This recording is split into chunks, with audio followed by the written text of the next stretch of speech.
8.15 광복절 광화문 집회를 계기로 전광훈 목사에 대해서 비판이 나오고 있는 가운데 광화문 집회를 허용한 판사에 대한 비판도 커지고 있습니다. 네, 민주당에선 전광훈 금지법과 함께 박형순 금지법까지 발의가 되면서 방역 총력전에 나서는 모습인데요.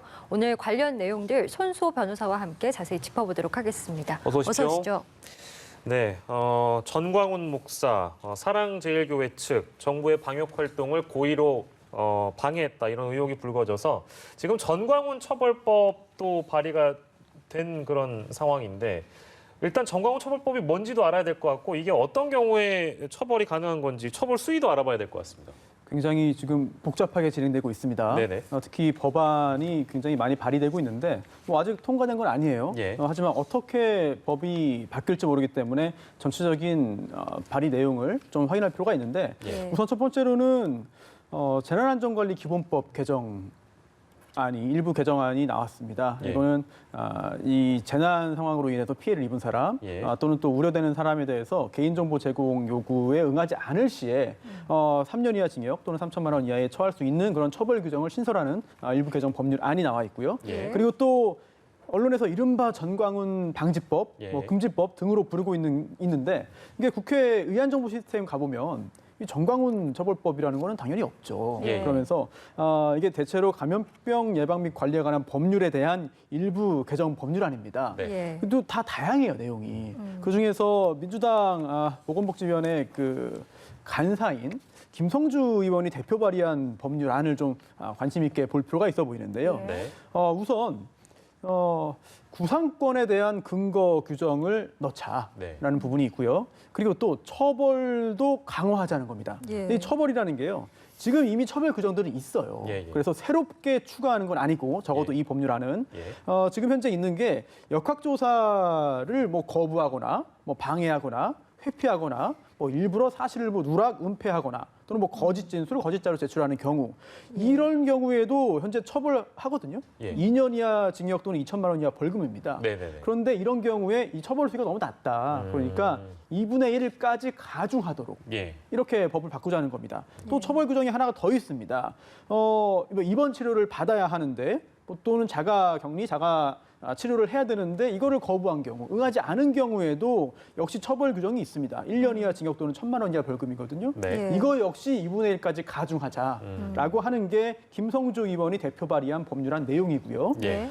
또 약간 다른 게 있습니다. 이거는 이원욱 의원이 대표 예. 발의한 역시 동일한 그 감염병 예방 및 관리에 관한 법률 일부 개정 법률안인데 네. 여기에는 새로운 처벌 규정들이 좀 추가되는 것 같아요. 예, 예. 그래서 우선 역학조사에 불응하거나 뭐 방역관의 지시에 불응한 경우에는 5년 이하 징역 또는 5천만 원 이하의 예. 벌금에 처하고 또 불특정 다수가 이용하는 시설을 이용하거나 또는 예.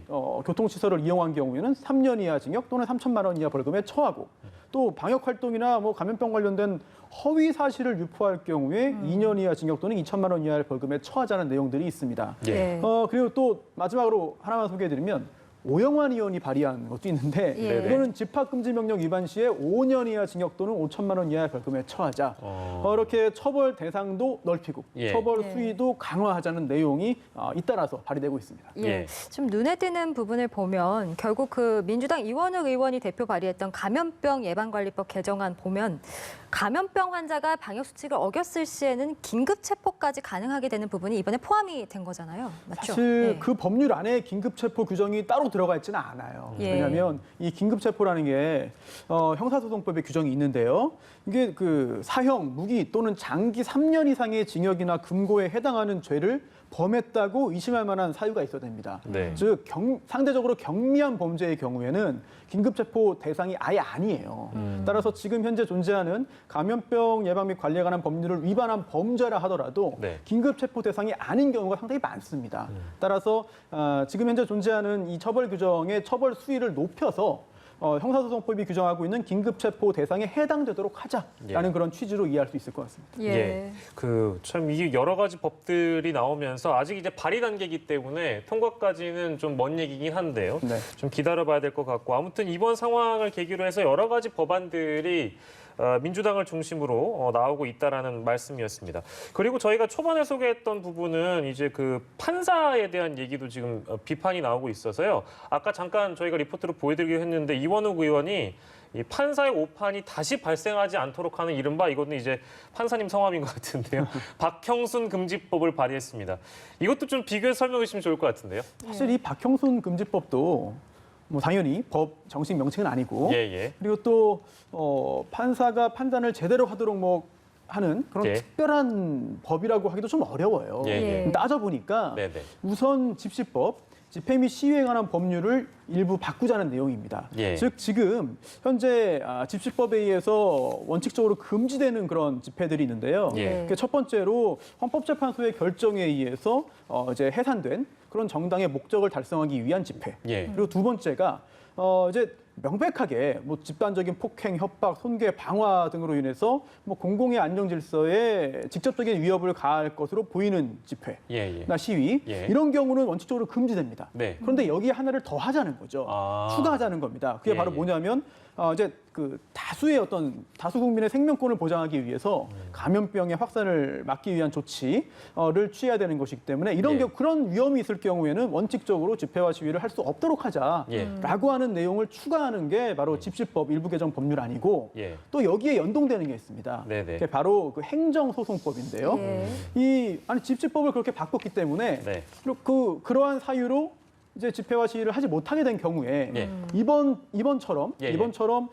법원에 호소하면서 우리 집회 시위 하게 해주십시오 예. 하고 싶습니다라고 예. 조치를 취할 수 있거든요. 예. 그런 경우에 법원이 이 방역 관련된 전문가의 의견을 의무적으로 듣도록 하는 거죠. 예. 그러면서 짐작을 해보자면 이번에 판사의 판단이 잘못됐다. 예. 그리고 그 이유 중에 하나가 방역 전문가의 의견을 듣지 않고 내린 결론이기 때문이다. 예. 이런 문제의식을 가지고 있는 것 같습니다. 네. 따라서 이번에 발의된 일부 개정 법률안에는 판사가 반드시 방역 전문가의 의견을 듣고 판단을 내리도록 하는 내용이 들어가 있습니다. 예, 그런데 사실 이번 법안들이 워낙 신속하게 발의가 되면서 관련해서 좀 지적도 있는 것 같습니다. 뭐 개인의 자유를 과도하게 침해할 수 있다라는 지적과 함께 삼권 분립이 침해된다라는 지적도 나오고 있는데 결국에는 이게 현실적으로 실효성이 있느냐가 관건 아니겠습니까? 어떻게 그렇죠. 보십니까? 지금 코로나19 상황이 굉장히 심각하고요. 또 예. 국민들의 뭐 건강을 넘어서 생명까지 위해에 처할 수 있는 굉장히 심각한 상황입니다. 저도 무서워요, 요즘에는. 굉장히 무서운데 네. 또 이런 상황에서 규칙을 위반하고 규정을 위반하고 법을 어겨서 뭐 도주하고 일부러 뭐 감염시키려고 하고 회피하고 이런 사람들을 보면은 저도 화가 납니다. 이해도 안 되고 예. 그런 상황에서 이런 법률안을 보면 속이 시원하죠. 예. 예. 네, 속이 시원하고 이렇게만 하면은 문제가 다 해결되지 않겠느냐라는 생각이 들고 기대가 되기도 하고 네. 또 내용을 보면 필요성이 없다고 보기도 어려워요. 이게 이렇게만 되면은 효과는 있겠죠. 예. 다만 이 법률이라는 게 한쪽 방향만 봐가지고는 분명히 문제가 생길 수 있습니다. 예. 따라서 우선 첫 번째 정치적인 부분을 좀 보면 예. 혹시라도 지금 민주당 전당대회가 이제 코앞에 있는데 예.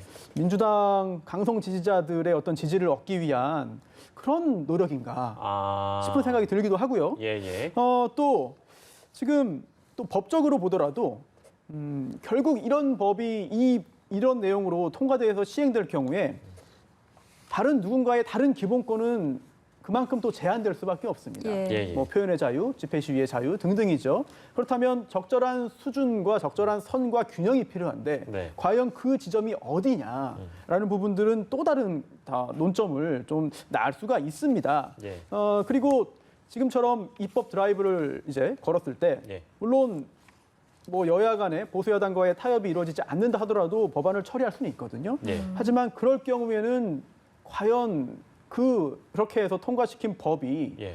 전체 국민들의 지지를 받고 호응을 받고 또한 그러한 규정들을 준수하게끔 만들 실효성이 어느 정도 보장되겠느냐. 예. 이런 부분들은 좀 고민이 되고 걱정이 됩니다. 예. 따라서 물론 속 시원하고 네네. 또 그 자체의 어떤 기능도 있겠습니다만 예.